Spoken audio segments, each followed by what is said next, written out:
Good morning, how are you? This is Britiany, a Christian.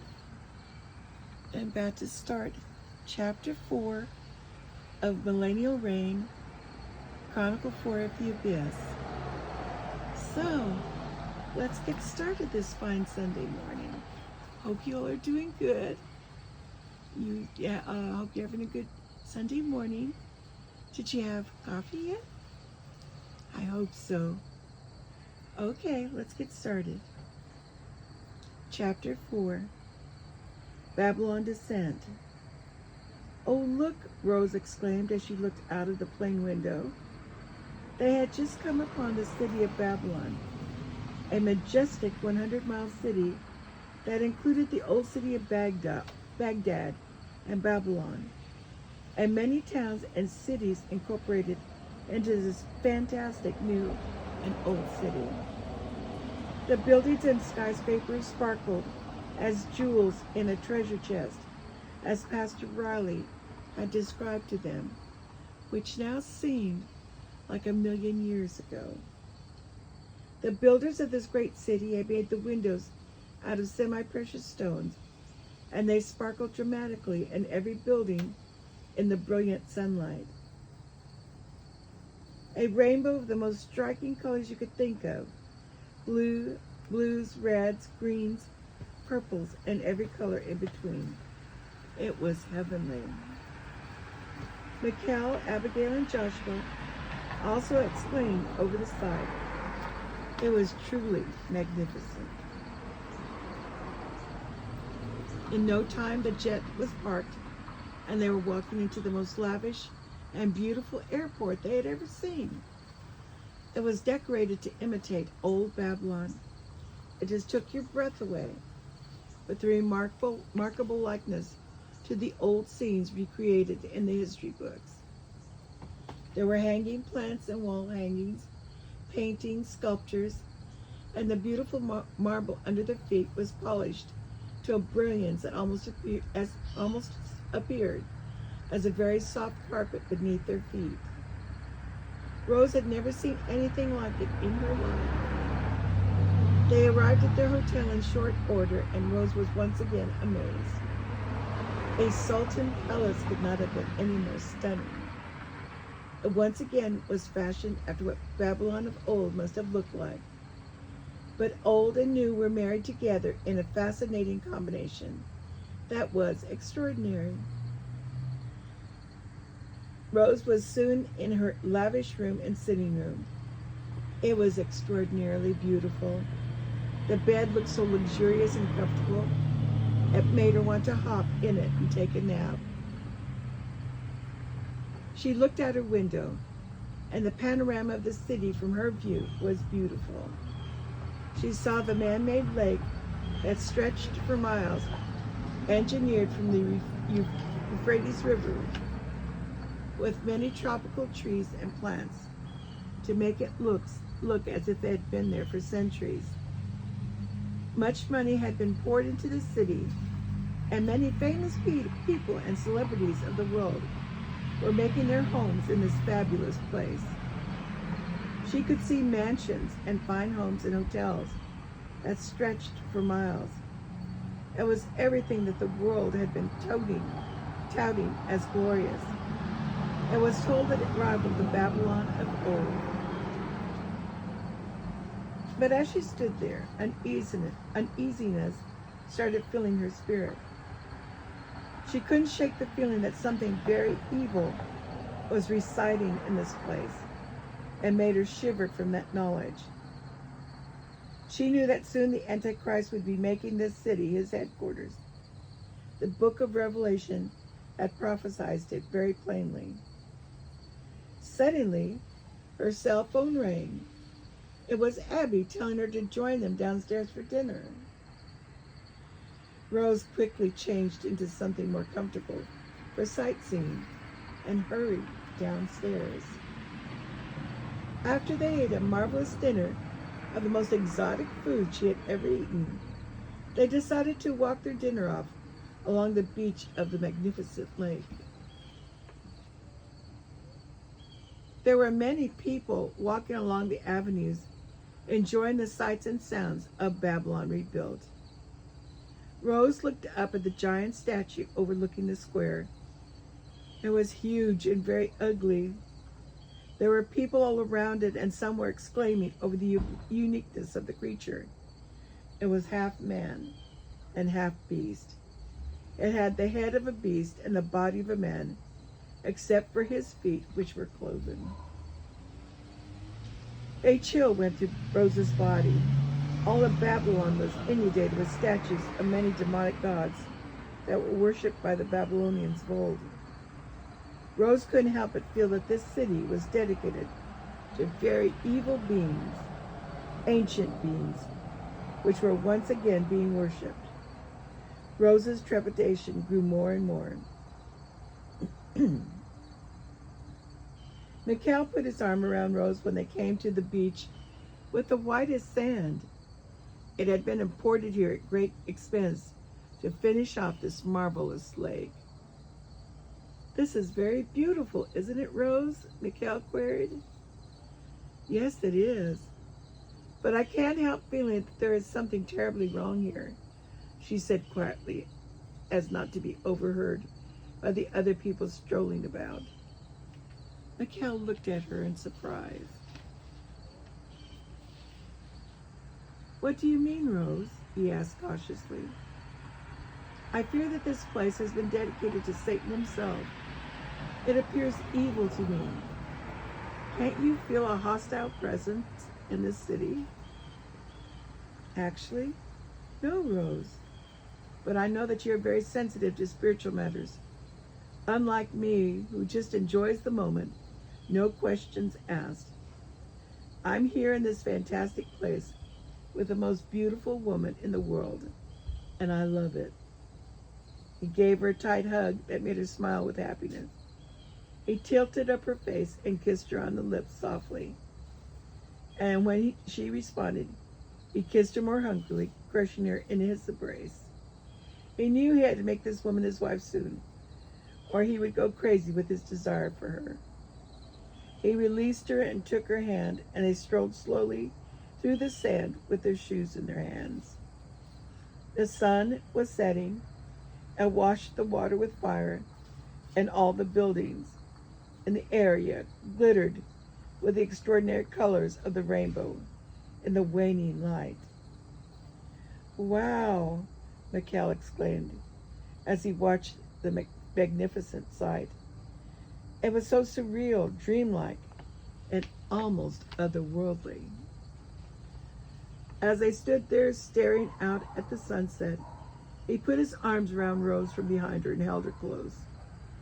"I'm amazed by this place. I feel humbled to be in a place as magnificent as this, holding you close.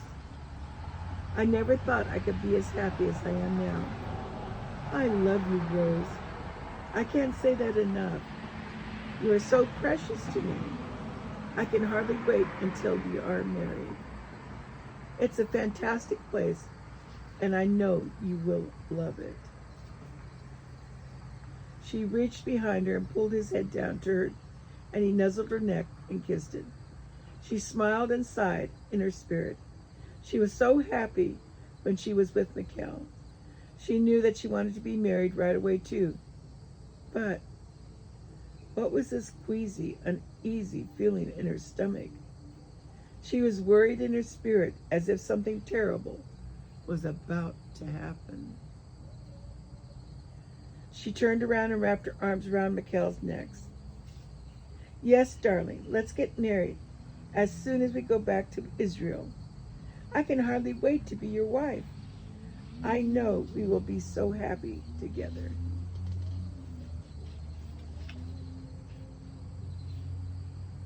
Abby and Joshua joined them, with their arms wrapped around each other and their faces shining with the happiness of newlyweds. They then all walked back leisurely to the hotel. Should we go on? Let's go ahead and go to chapter 5. Okay, dear ones. Let's go ahead and read it. What have they done? Rose made her way away from the group, which was standing in the enormous lobby in a futuristic building next to the huge mock-up of the abyss. They said it was only a fraction of what the real abyss looked like. They were all listening intently to the guide, explaining in scientific terms the reason for building the abyss. She noticed the restroom a few steps away and made her way to it. She went in and used the bathroom, and as soon as she was washing her hands, she was startled by a woman standing behind her in the mirror. She hadn't seen her before and was rather shocked by her sudden appearance. The woman just stood there and smiled at her as if she knew Rose. Rose knew that she had seen this woman before. Then she remembered she had seen her in her dream. But no, even before that, she was the woman that was in the group taking the tour of the Holy Land sites. She had touched her arm to get her attention.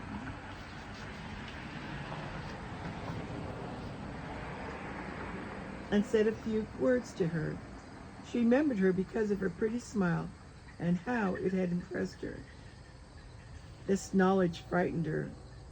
What was she doing here at the abyss? The woman put her finger to her lips for Rose not to say anything, and took her hand and drew a fish on the palm of her hand. She realized then that the woman was trying to tell her that she was a Christian and not to be afraid. The woman motioned her to follow her, and Rose felt compelled to go with her. She took her through a door in the bathroom that Rose hadn't noticed before. They walked down a hall and stood before another door that had a security system on it. The woman waved her hand over the security system, and it opened.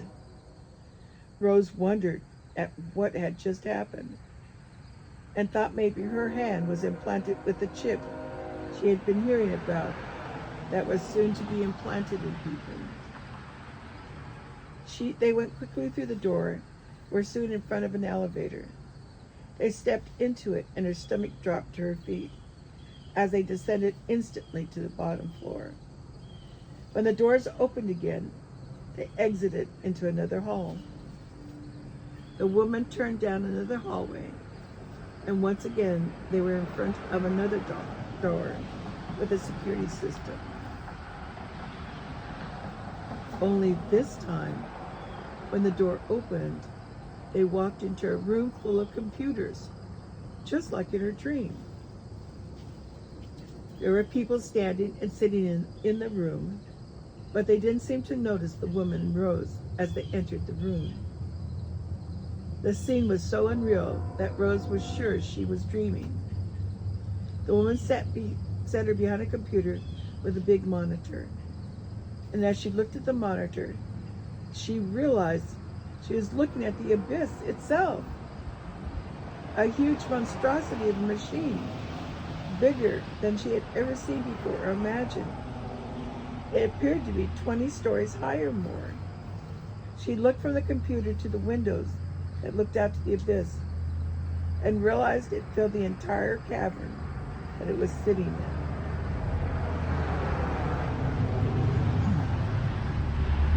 Rose thought they must be miles underground, for the cavern seemed to be of solid rock, as though they were under the earth. As she was sitting there, the woman behind her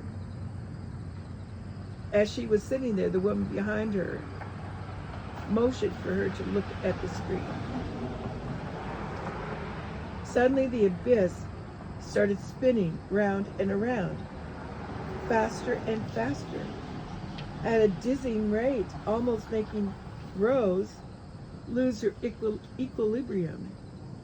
She started swaying and felt faint, but the woman held onto her shoulders, steadying her. Soon, a huge hole opened up inside the abyss. It was pitch black inside, except for what appeared to be stars in it that twinkled in brilliant colors. Immediately there belched out of the hole smoke and a stench of sulfur so horrible that it burned her lungs and made her gag. The other people in the room were reacting in the same way. The smell of sulfur was everywhere. The smell seemed to cling to her clothes, making vomit come up into her throat. The woman put her hand on Rose's shoulder, and the sensation of sickness and gagging went away. The minute the smoke filled the cavern and the room that they were in, huge fans started up and drew the smoke away. This was curious to Rose. It was as though they had prepared in advance for such an event. Before her horrified eyes, creatures came out of the abyss, as described in chapter 9 in Revelation, which she had also seen in her dream. Only, unlike her dream, they were carrying a huge creature in a golden litter.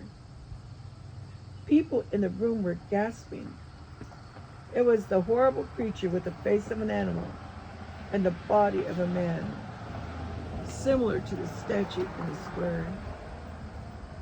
He had horns that were thick and twisted and seemed to go up to the ceiling of the cavern.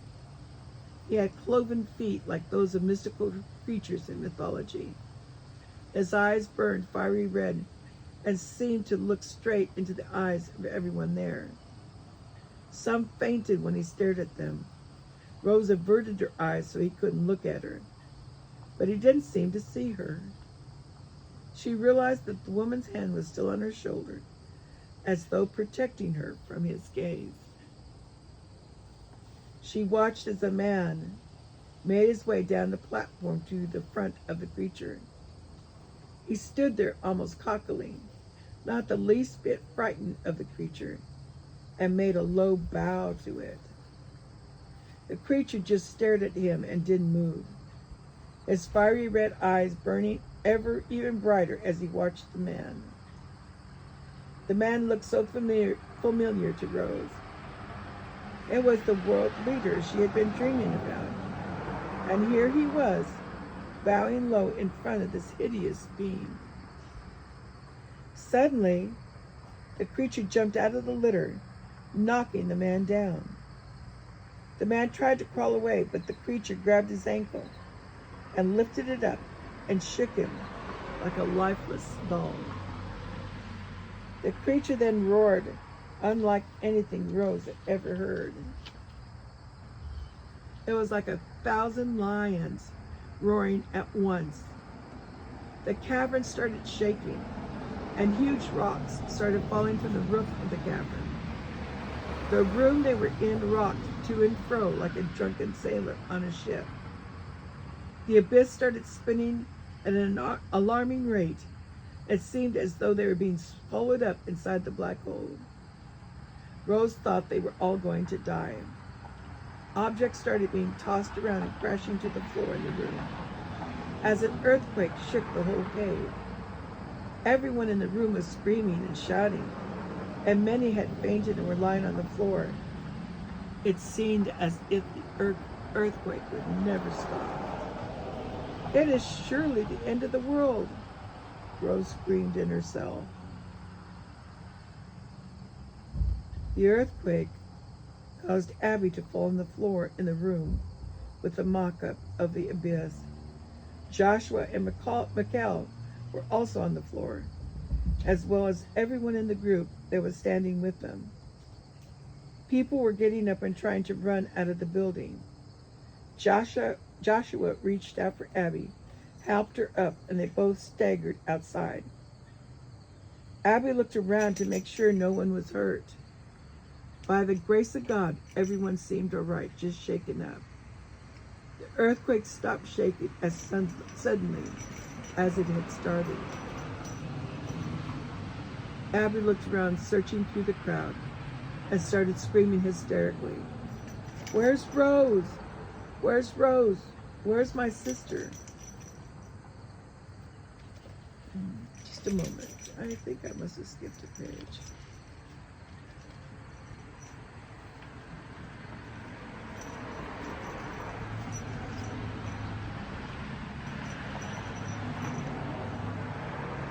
Abby looked around, searching through the crowd, and started screaming hysterically. Where's Rose? Where's Rose? Where's my sister? Before her words were completely out of her mouth, Mikhail came rushing out of the building, carrying Rose. Rose appeared to be unconscious. They all rushed to their rental car, and Mikhail put Rose in the back seat with him. He shouted to Joshua, "Take us back to the hotel." Joshua raced crazily down the road, dodging debris and other cars. When they got back to the hotel, it seemed in perfect condition, as though the earthquake hadn't reached there at all, but had been localized at the ABIS. They went up to Rose's room, and Mikhail placed her on the bed. He checked her vital signs, and they were normal, and he said, oddly enough, she appears to be sleeping. They all waited anxiously to see if she would open her eyes. Soon Mikhail reached into his doctor's bag and pulled out something, smelling salts, and pulled them under her nose and put them under her nose. Rose coughed a little, opened her eyes, and looked at them. Where are we? We are back at the hotel. What happened? I was in this room, and there was an earthquake. Is everyone all right? Mikhail checked her vital signs once more and answered her. I found you in the bathroom. I had seen you go in earlier, and I found you there after the earthquake. Another woman was in there with you, but she seemed unhurt. She was following behind us, but I didn't see her again after I brought you outside. So I assumed she was fine. Ah, yes, the woman, Rose whimpered softly. She seemed so familiar, Abby. She looked so like Mother in the pictures I had seen of her when she was younger. Rose said it out loud to all of them, and then paused, as though trying to remember what happened. Rose, are you well enough to take a bath and change out of your clothes?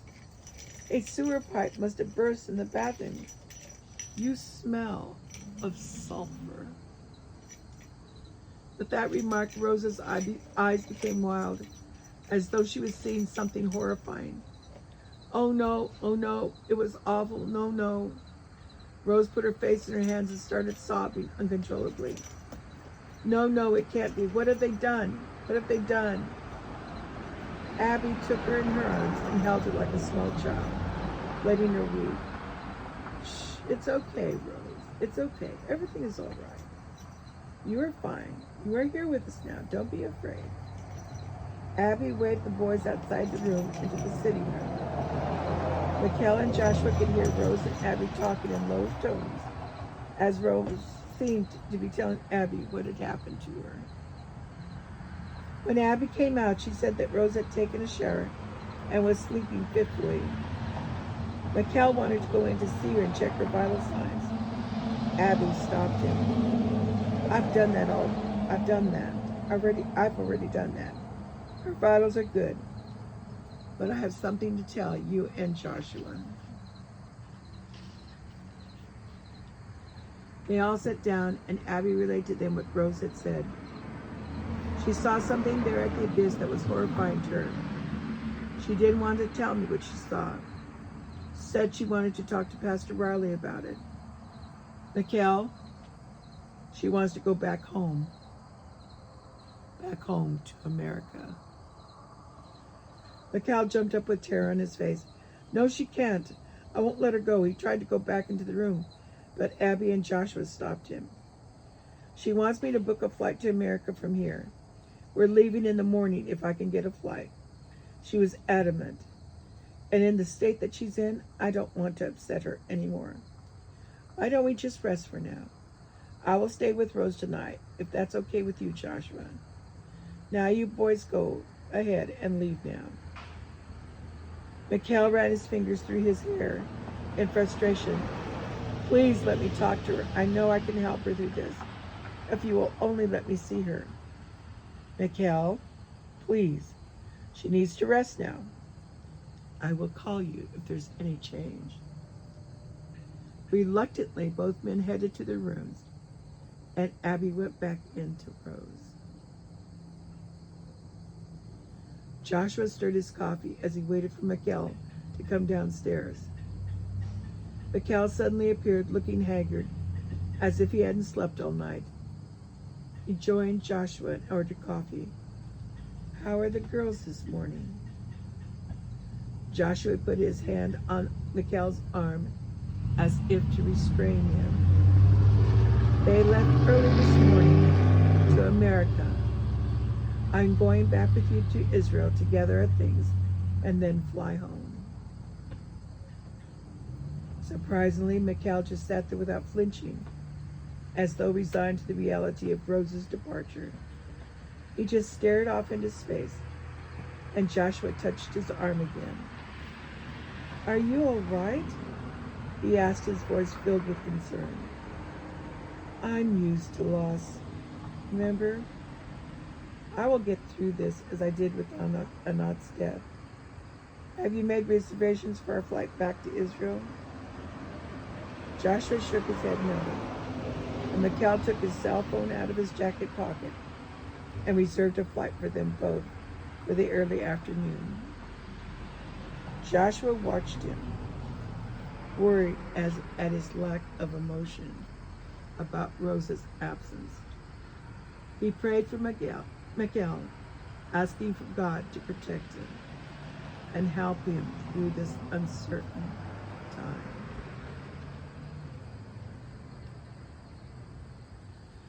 And then chapter 6 is Alone Again, which we will do later on. And so, dear friends, we see that that machine is doing things that they shouldn't be doing. And I think they thought they could open up the abyss. In just a minute, friends, I'm going to have to go get some water.